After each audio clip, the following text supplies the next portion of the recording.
Day 141. 1 Samuel chapter 29, verses 1 through 11. Now the Philistines gathered together, all their armies to Aphek, and the Israelites pitched by a fountain which is in Jezreel. And the lords of the Philistines passed on by hundreds, and by thousands, but David and his men passed on in the rearward with Achish.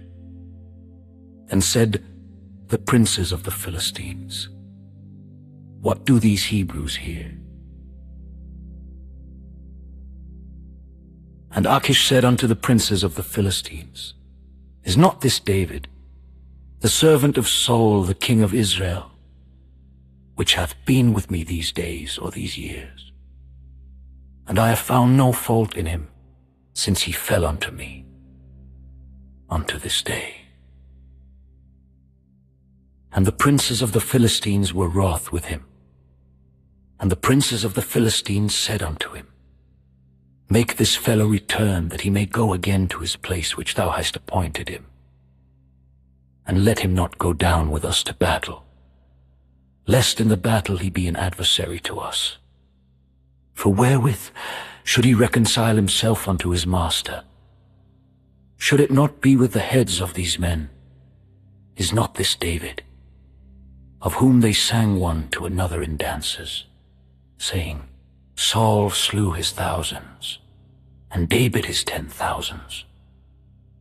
Then Achish called David, and said unto him, Surely, as the Lord liveth, thou hast been upright, and thy going out and thy coming in with me in the host is good in my sight. For I have not found evil in thee, since the day of thy coming unto me, unto this day.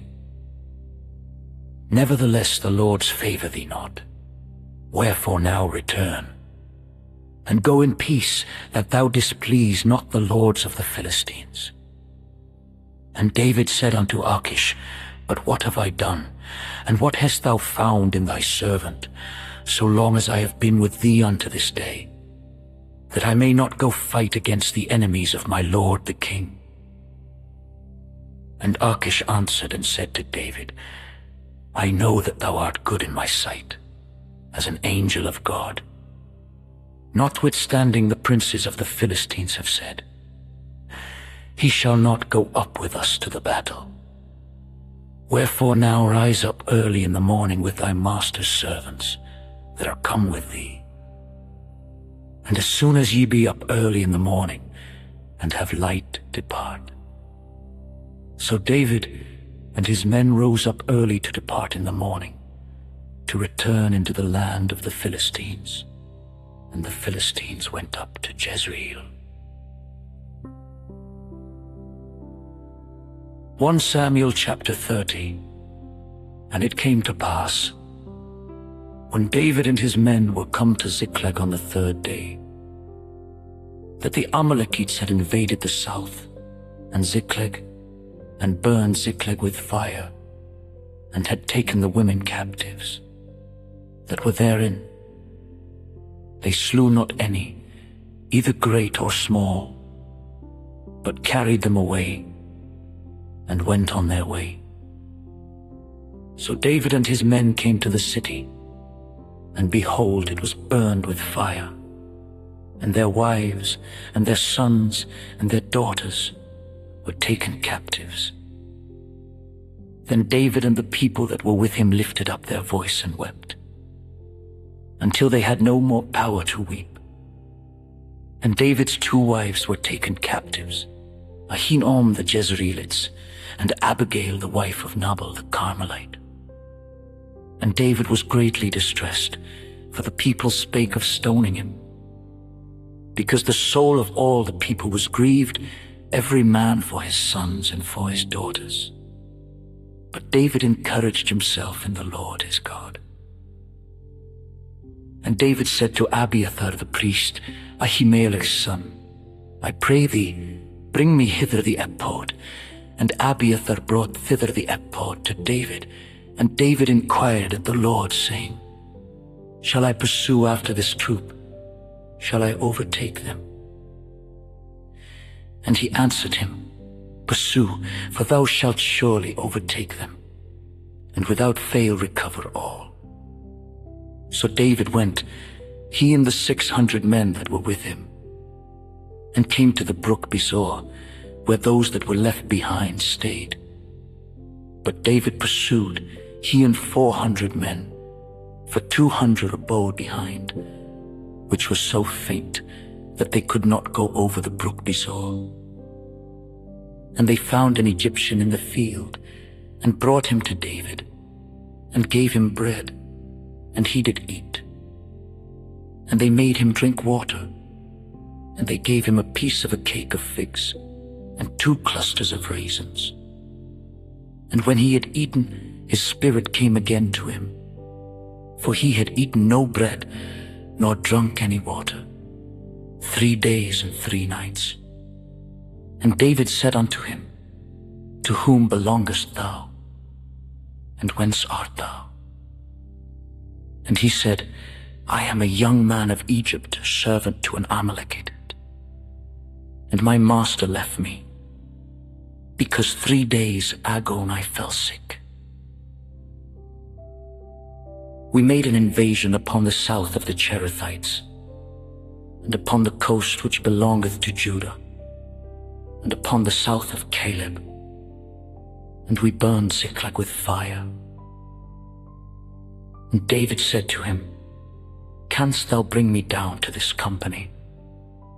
And he said, Swear unto me by God, that thou wilt neither kill me, nor deliver me into the hands of my master, and I will bring thee down to this company. And when he had brought him down, behold, they were spread abroad upon all the earth, eating and drinking and dancing, because of all the great spoil that they had taken out of the land of the Philistines, and out of the land of Judah. And David smote them from the twilight, even unto the evening of the next day. And there escaped not a man of them, save 400 young men, which rode upon camels and fled. And David recovered all that the Amalekites had carried away. And David rescued his 2 wives. And there was nothing lacking to them, neither small nor great, neither sons nor daughters, neither spoil, nor anything that they had taken to them. David recovered all, and David took all the flocks and the herds, which they drave before those other cattle, and said, This is David's spoil. And David came to the 200 men, which was so faint that they could not follow David, whom they had made also to abide at the brook Besor. And they went forth to meet David, and to meet the people that were with him. And when David came near to the people, he saluted them. Then answered all the wicked men and men of Belial, of those that went with David, and said, Because they went not with us, we will not give them aught of the spoil that we have recovered, save to every man his wife and his children, that they may lead them away and depart. Then said David, Ye shall not do so, my brethren, with that which the Lord hath given us, who hath preserved us, and delivered the company that came against us into our hand. For who will hearken unto you in this matter? But as his part is that goeth down to the battle, so shall his part be that tarrieth by the stuff. They shall part alike.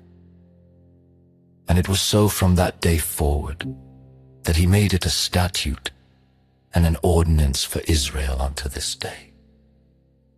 And when David came to Ziklag, he sent of the spoil unto the elders of Judah, even to his friends, saying, Behold, a present for you of the spoil of the enemies of the Lord.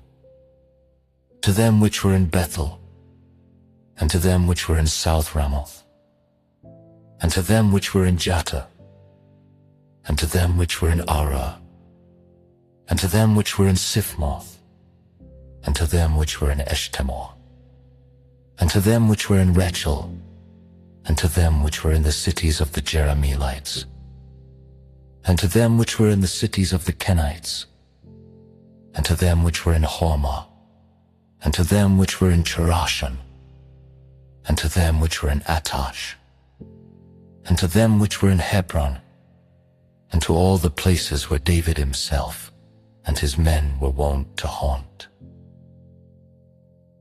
And when the Philistines fought against Israel, and the men of Israel fled from before the Philistines, and fell down slain in Mount Gilboa, and the Philistines followed hard upon Saul and upon his sons, and the Philistines slew Jonathan, and Abinadab, and Malchishua, Saul's sons. And the battle went sore against Saul, and the archers hit him. And he was sore wounded of the archers.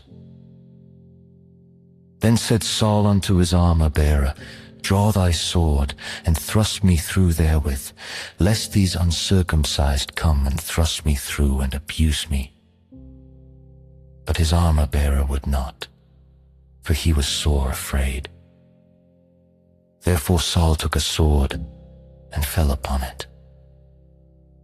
And when his armor-bearer saw that Saul was dead, he fell likewise upon his sword and died with him. So Saul died, and his 3 sons, and his armor-bearer, and all his men that same day together. And when the men of Israel that were on the other side of the valley, and they that were on the other side Jordan, saw that the men of Israel fled, and that Saul and his sons were dead, they forsook the cities and fled, and the Philistines came and dwelt in them.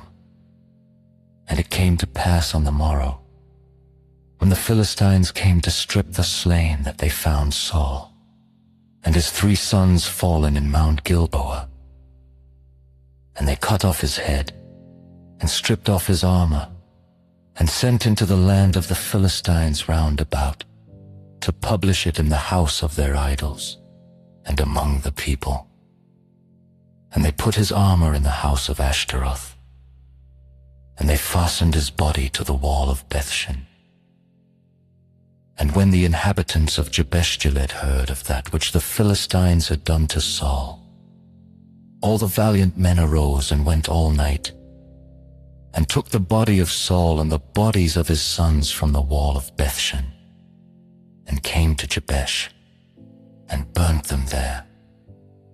And they took their bones, and buried them under a tree at Jabesh, and fasted 7 days. John chapter 11, verse 54 through 57. Jesus therefore walked no more openly among the Jews, but went thence unto a country near to the wilderness, into a city called Ephraim, and there continued with his disciples. And the Jews' Passover was nigh at hand, and many went out of the country up to Jerusalem before the Passover, to purify themselves. And sought they for Jesus, and spake among themselves as they stood in the temple, What think ye, that he will not come to the feast? Now both the chief priests and the Pharisees had given a commandment, that if any man knew where he were, he should shew it, that they might take him. John chapter 12, verses 1 through 19. Then Jesus 6 days before the Passover came to Bethany, where Lazarus was which had been dead, whom he raised from the dead. There they made him a supper, and Martha served. But Lazarus was one of them that sat at the table with him. Then took Mary a pound of ointment of spikenard, very costly, and anointed the feet of Jesus, and wiped his feet with her hair. And the house was filled with the odor of the ointment. Then saith one of his disciples, Judas Iscariot, Simon's son, which should betray him, Why was not this ointment sold for 300 pence and given to the poor?" This he said, not that he cared for the poor, but because he was a thief and had the bag and bare what was put therein. Then said Jesus, "Let her alone. Against the day of my burying hath she kept this, for the poor always ye have with you, but me ye have not always." Much people of the Jews therefore knew that he was there, and they came not for Jesus' sake only, but that they might see Lazarus also, whom he had raised from the dead. But the chief priests consulted that they might put Lazarus also to death, because that by reason of him many of the Jews went away and believed on Jesus. On the next day much people that were come to the feast, when they heard that Jesus was coming to Jerusalem, took branches of palm trees and went forth to meet him, and cried, "Hosanna! Blessed is the King of Israel that cometh in the name of the Lord." And Jesus, when he had found a young ass, sat thereon. As it is written, "Fear not, daughter of Sion. Behold, thy king cometh, sitting on an ass's colt." These things understood not his disciples at the first, but when Jesus was glorified, then remembered they that these things were written of him, and that they had done these things unto him. The people therefore that was with him, when he called Lazarus out of his grave, and raised him from the dead, bear record. For this cause the people also met him, for that they heard that he had done this miracle. The Pharisees therefore said among themselves, "Perceive ye how ye prevail nothing? Behold, the world is gone after him." Psalm 118, verses 1 through 18. "O give thanks unto the Lord, for he is good, because his mercy endureth forever. Let Israel now say, that his mercy endureth forever. Let the house of Aaron now say, that his mercy endureth forever. Let them now that fear the Lord say, that his mercy endureth forever. I called upon the Lord in distress. The Lord answered me and set me in a large place. The Lord is on my side. I will not fear. What can man do unto me? The Lord taketh my part with them that help me. Therefore shall I see my desire upon them that hate me. It is better to trust in the Lord than to put confidence in man. It is better to trust in the Lord than to put confidence in princes. All nations compassed me about, but in the name of the Lord will I destroy them. They compassed me about. Yea, they compassed me about, but in the name of the Lord I will destroy them. They compassed me about like bees. They are quenched as the fire of thorns. For in the name of the Lord I will destroy them. Thou hast thrust sore at me that I might fall. But the Lord helped me. The Lord is my strength and song, and is become my salvation. The voice of rejoicing and salvation is in the tabernacles of the righteous. The right hand of the Lord doeth valiantly. The right hand of the Lord is exalted. The right hand of the Lord doeth valiantly. I shall not die, but live, and declare the works of the Lord. The Lord hath chastened me sore, but he hath not given me over unto death. Proverbs 15, verses 24 through 26. The way of life is above to the wise, that he may depart from hell beneath. The Lord will destroy the house of the proud, but he will establish the border of the widow. The thoughts of the wicked are an abomination to the Lord, but the words of the pure are pleasant words.